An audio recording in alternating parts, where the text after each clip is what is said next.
मंच पे इंडिया गठबंधन के वरिष्ठ नेता खारगे जी, सोनिया जी, शरद पवार जी, भगवंत मान जी, चंपा सोरेन जी, अखिलेश यादव जी, तेजस्वी यादव जी, सीताराम येचुरी जी, फारूक अब्दुल्ला जी, डी राजा जी, भट्टाचार्य जी, महबूबा मुफ्ती जी, डेरेक ओब्रायन जी, कल्पना सोरेन जी, त्रिची सिल्वा जी, सुनीता केजरीवाल जी, देवराजा जी, तिरुटोल जी, खुर्रम अनीस उमर जी, और स्टेज से मैं केजरीवाल जी और सोरेन जी का भी नाम लेना चाहता हूं, क्योंकि वो आज यहां है नहीं, मगर दिल में हम सब एक साथ खड़े हैं। भाई और बहनों, इंडिया गठबंधन के कार्यकर्ताओं, आप सबका यहां बहुत बहुत स्वागत, नमस्कार।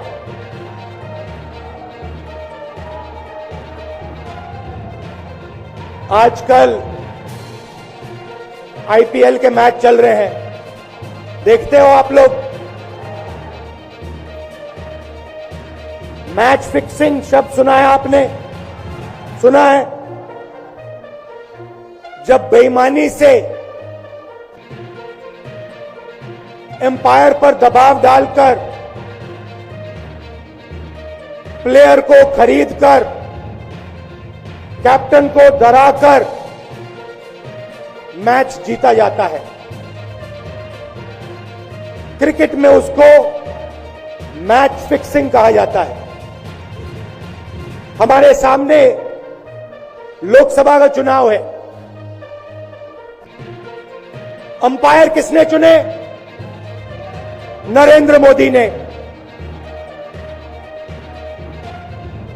हमारी टीम में से मैच शुरू होने से पहले 2 खिलाड़ियों को अरेस्ट करके अंदर कर दिया। तो भाई और बहनों, ये जो चुनाव हो रहा है, नरेंद्र मोदी जी इस चुनाव में मैच फिक्सिंग करने की कोशिश कर रहे हैं। ये जो उनका 400 सीट का नारा है, ये बिना ईवीएम के, बिना मैच फिक्सिंग के, बिना सोशल मीडिया और प्रेस पर दबाव डालकर खरीदकर, ये 180 पार नहीं होने जा रहा है। सब मिलाकर आप देखिए, कांग्रेस पार्टी विपक्ष की सबसे बड़ी पार्टी है। हमारे सारे के सारे बैंक अकाउंट बंद कर दिए गए हैं। चुनाव के बीच में देश की सबसे बड़ी ऑपोजिशन की पार्टी के सारे अकाउंट बंद कर दिए। हमें कैंपेन चलाना है, हमें लोगों को प्रदेशों में भेजना है, पोस्टर लगवाने हैं। सारा का सारा जो हमारे रिसोर्सेज हैं, बैंक अकाउंट बंद कर दिए गए। तो ये कैसा चुनाव हो रहा है? नेताओं को धमकाया जाता है, पैसे देकर सरकारों को गिराया जाता है, नेताओं को जेल में डाला जाता है। केजरीवाल जी को, सोरेन जी को ये पूरी की पूरी मैच फिक्सिंग करने की कोशिश की जा रही है। और ये मैच फिक्सिंग सिर्फ नरेंद्र मोदी नहीं कर रहे हैं, ये मैच फिक्सिंग नरेंद्र मोदी और हिंदुस्तान के 3-4 सबसे बड़े अरबपति मिलकर कर रहे हैं। यह सच्चाई है। और यह मैच फिक्सिंग क्यों हो रही है? भाइयों और बहनों, इसका सिर्फ एक लक्ष्य है कि हिंदुस्तान का संविधान, जिसने इस देश के गरीब लोगों को भविष्य दिया, सपने देखने का हक दिया,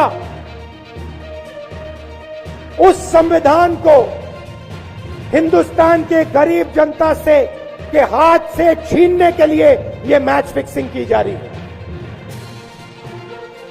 और मैं आपको बताना चाहता हूं कि जिस दिन यह संविधान खत्म हो गया, उस दिन यह हिंदुस्तान नहीं बचेगा।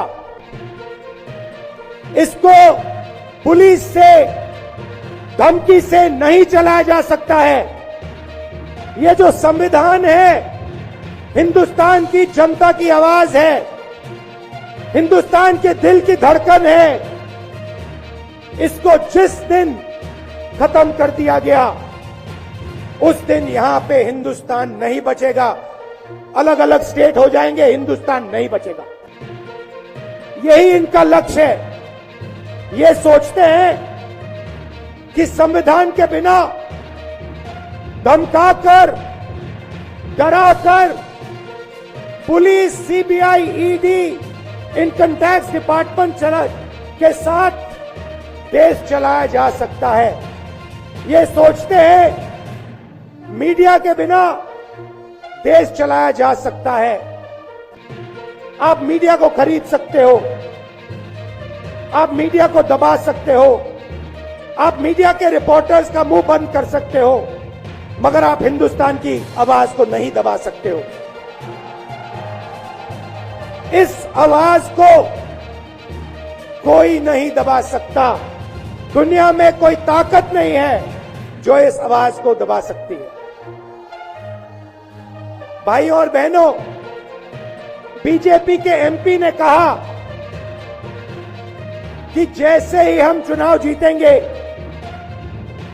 मैच फिक्स करके 400 सीटें जीतेंगे, वैसे ही हम संविधान को बदल देंगे, संविधान को रद्द कर देंगे।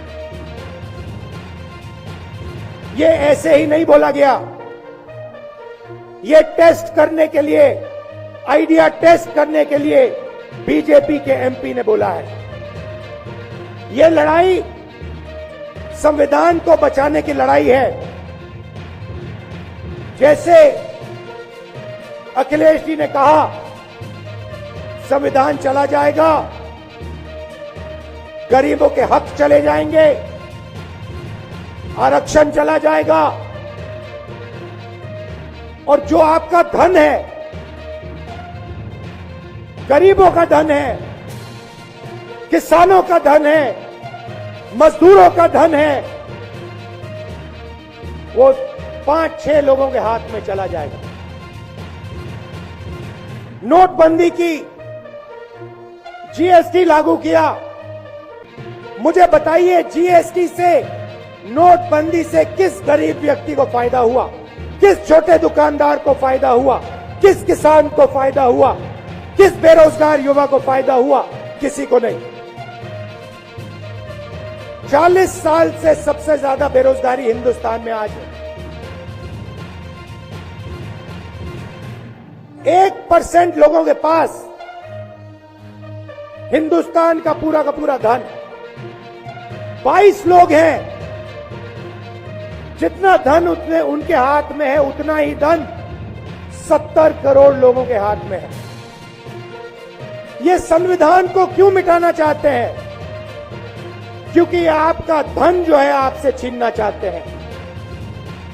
मैंने जाति जनगणना की बात की, किसानों के एमएसपी की बात की, युवाओं को रोजगार देने की बात की। यही देश के सामने सबसे बड़े मुद्दे हैं। मगर एक बात याद रखिए, अगर आप लोगों ने पूरे दम से वोट नहीं दिया तो इनकी मैच फिक्सिंग कामयाब हो जाएगी। ये आप भूलिए मत। और जिस दिन मैच फिक्सिंग कामयाब हो गई उस दिन आपका संविधान, हमारा संविधान खत्म हो जाएगा। जिस दिन संविधान खत्म हो गया उस दिन हिंदुस्तान के दिल पर एक बहुत बड़ी चोट लगेगी। तो ये जो चुनाव है, ये चुनाव कोई मामूली चुनाव नहीं है। ये चुनाव हिंदुस्तान को बचाने का, संविधान को बचाने का और जो गरीबों का हक है, किसानों का हक है, पिछड़े वर्गों का, दलितों का, आदिवासियों का, गरीब जनरल कास्ट के लोगों का हक है, उसको बचाने का हक, उसको बचाने का चुनाव है। यह बात आप याद रखिए, क्योंकि अगर यह चुनाव जहां मैच फिक्सिंग की जा रही है वो पूरे देश को दिख रहा है, बीजेपी के लोग कह रहे हैं। कल में से व्यक्ति मिलने आया, मुझे कहता है मैं ट्रेन से आया, मेरे साथ बीजेपी के कार्यकर्ता बैठे थे, उन्होंने कहा कि कुछ ना कुछ गड़बड़ है। यह सच्चाई है। इलेक्शन कमीशन के लोगों को नरेंद्र मोदी जी ने बैठाया, दो नेताओं को, दो चीफ मिनिस्टरों को जेल में डाला। चुनाव से कुछ ही महीने पहले अगर डालना था तो 6 महीने बाद डाल देते, 6 महीने पहले डाल देते। नहीं, चुनाव से 2-3 महीने पहले 2 चीफ मिनिस्टर को डालना था। आपने हमारे बैंक अकाउंट बंद किए। बैंक अकाउंट बंद करने थे, 6 महीने पहले करते, 1 साल पहले करते, 6 महीने बाद करते, कोई फर्क नहीं पड़ता। आप चाहते हो कि विपक्ष चुनाव ना लड़ पाए और इसीलिए आपने कांग्रेस पार्टी के बैंक अकाउंट रद्द किए, आपने इलेक्शन कमीशन में अपने लोग बैठाए, आप जुडिशरी पे दबाव डाल रहे हो क्योंकि आप चाहते हो कि मैच फिक्स हो, संविधान रद्द किया जाए और आप सत्ता में रहो। मगर भाइयों और बहनों, मैं सच बोलता हूं और मेरी बात आप अच्छी तरह सुन लो। अगर हिंदुस्तान में मैच फिक्सिंग का चुनाव बीजेपी जीते और उसके बाद संविधान को उन्होंने बदला, तो इस पूरे देश में आग लगने जा रही है। जो मैंने कहा याद रखो, ये देश नहीं बचेगा। ये चुनाव